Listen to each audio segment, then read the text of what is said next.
नमस्कार प्यारे बच्चे, कैसे हैं आप सभी। मैं उत्तम और आप सभी को स्वागत करता हूं अड्डा 24/7 के सीयूटी हिंदी मीडियम के प्लेटफॉर्म पर। प्यारे बच्चे, जैसा कि आप सभी जानते हैं कि डीयू के फेज 1 के रजिस्ट्रेशन स्टार्ट हो चुके हैं और उसका जो एडमिशन पोर्टल है CSAS पोर्टल आपका ओपन हो चुका है।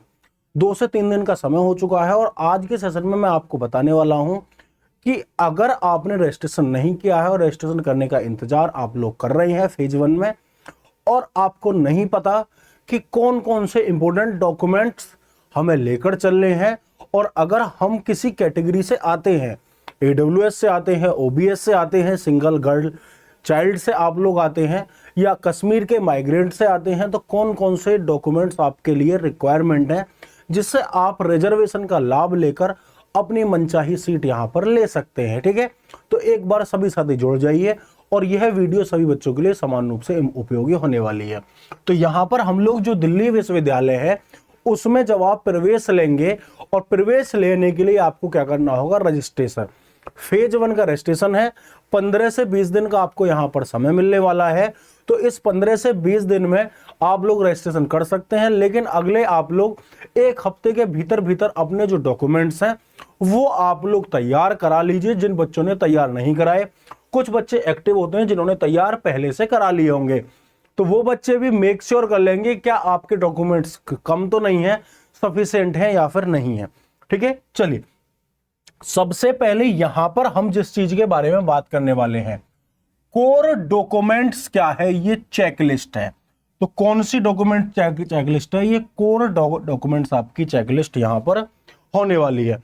अब किस तरीके से होने वाली है आप लोग देखिए कि CUT under graduate application number, जो आपने CUT का क्या दिया था, एग्जाम दिया था, उसका आपके पास एप्लीकेशन नंबर होना चाहिए। ठीक है, एप्लीकेशन नंबर, स्कोर कार्ड, मान के चलिए किसी बच्चे के 1000 में से, ठीक है, 1000 में से नंबर आते हैं 750, उसके पास स्कोर कार्ड होना चाहिए। और आप लोग जानते हैं CUT एग्जाम 2026 देकर आए हैं, ये 1000 नंबर 3 डोमेन के, 1 लैंग्वेज के हैं, सीधा आपको यहां पर बता रहा है वो। ठीक है, चलिए क्लास 10th की आपकी मार्कशीट होनी चाहिए, साथ में पासिंग सर्टिफिकेट। अब यूपी बोर्ड और बाकी जो बोर्ड है वो सर्टिफिकेट और मार्कशीट एक साथ ही देते हैं। ठीक है, चलिए for date of birth proof, तो क्लास 10th की मार्कशीट किसके लिए होनी चाहिए कि डेट ऑफ बर्थ प्रूफ के लिए आपकी होनी चाहिए।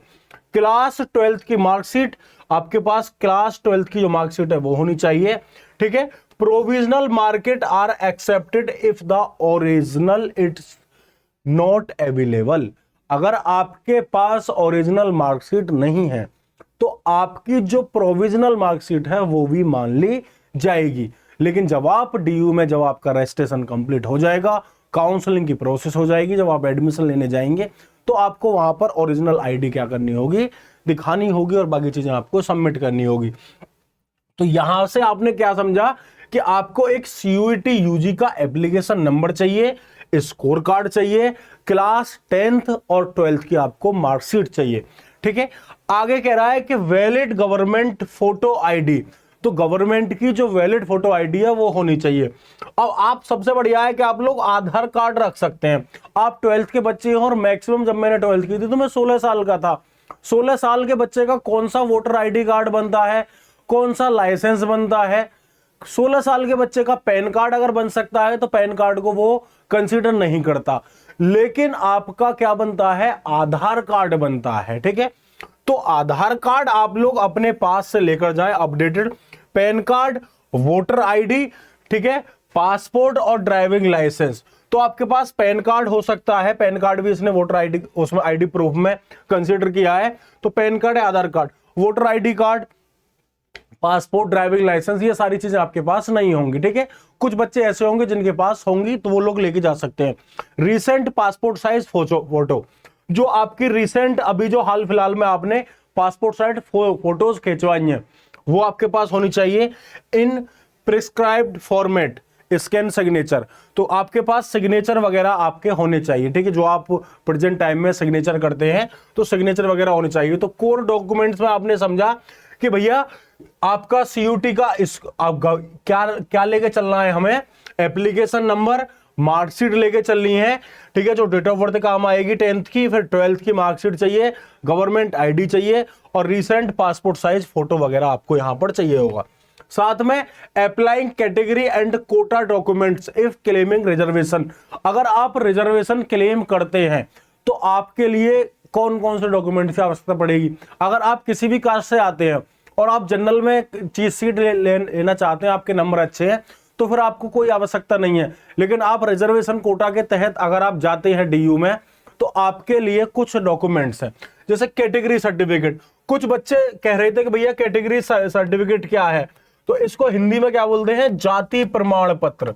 ठीक है, ये क्या बताता है, आपकी जाति बताता है कि अगर आप किससे आते हो, अगर आप राजपूत समाज से आते हो, ठीक है, आप लोग वैश्य समाज से आते हो, जो लोग बनिए होते हैं, ठीक है, आप लोग कश्यप समाज से आते हो, आप लोग अहीर समाज से आते हो, तो ये सीधे सीधे क्या करता है, आपकी जाति को बताता है और तहसीलदार इसे क्या करता है, जारी करता है, आपकी तहसील से बन जाएगा।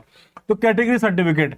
एससी से शेड्यूल कास्ट से आप लोग आते हो, शेड्यूल कास्ट मतलब अनुसूचित जाति, एसटी मतलब शेड्यूल ट्राइब्स अनुसूचित जनजाति, ओबीसी पिछड़ा वर्ग अदर बैकवर्ड कास्ट, ठीक है, एनसीएल और ईडब्ल्यूएस अगर आप सैसोण समाज के लोग हैं और 10% आरक्षण की श्रेणी में आते हैं तो आपके लिए है।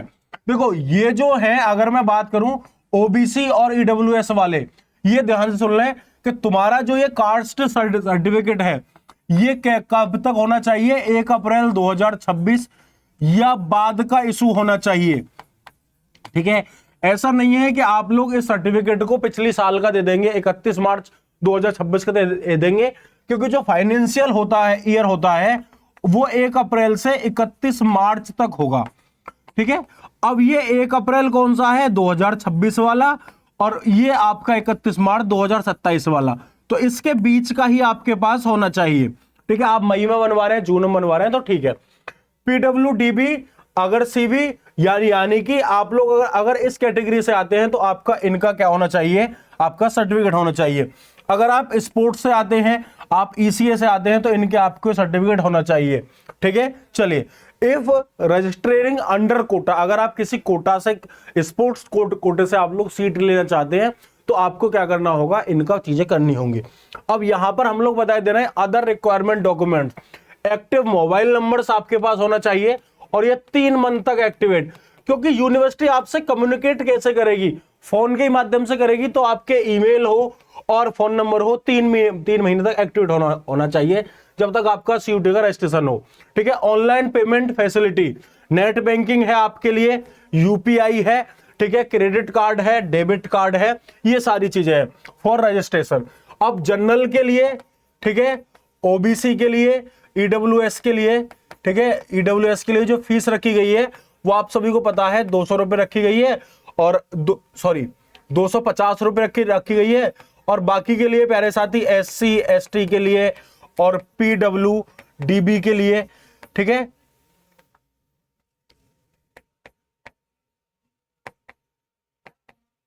ये आपकी कितनी रखी गई है, 100 रुपए रखी गई है। तो इस तरीके से आपकी फीस वगैरह रखी गई है, तो फीस सबमिट करके आपके रजिस्ट्रेशन की प्रोसेस यहां पर चालू हो जाएगी। यहां पर मैं आप सभी को बता दूं कि अगर आपको प्रॉपर गाइडेंस की आवश्यकता है तो आप लोग एक काम कर लेना भाई। ठीक है, देखो कम नंबर पर भी अच्छा कॉलेज क्या हो सकता है, आपको मिल सकता है, समझ रहे हैं ना बात। तो कम नंबर पर आपको अच्छा कॉलेज मिल सकता है, लेकिन उसके लिए आपको आवश्यकता होनी चाहिए एक प्रॉपर क्या है, गाइडेंस की। तो उसी के लिए जो अड्डा 24/7 है वो आपके लिए सारथी बैच और सारथी प्राइम बैच लेकर आया है। अब इस पर क्या है, 47% यहां पर डिस्काउंट चल रहा है। ठीक है, अब 47 कैसे मिलेगा भैया, यहां पर तो क्या है 45% डिस्काउंट ही मिल रहा है। अगर आप यहां पर एक कूपन कोड इस्तेमाल करते हैं उत्तम 21, ठीक है, तो यहां पर आपको जब अप्लाई नाउ पे क्लिक करेंगे तो आपको ये कोर्स जो है 644 को मिलने के बाद 725 रुपए का आपको मिल जाएगा। तो जो मंथ एंड सेल है वो लाइव हो चुकी है, आप लोग परचेज कर सकते हैं, कल से आपका महंगा हो जाएगा। थैंक यू सो मच, जय हिंद।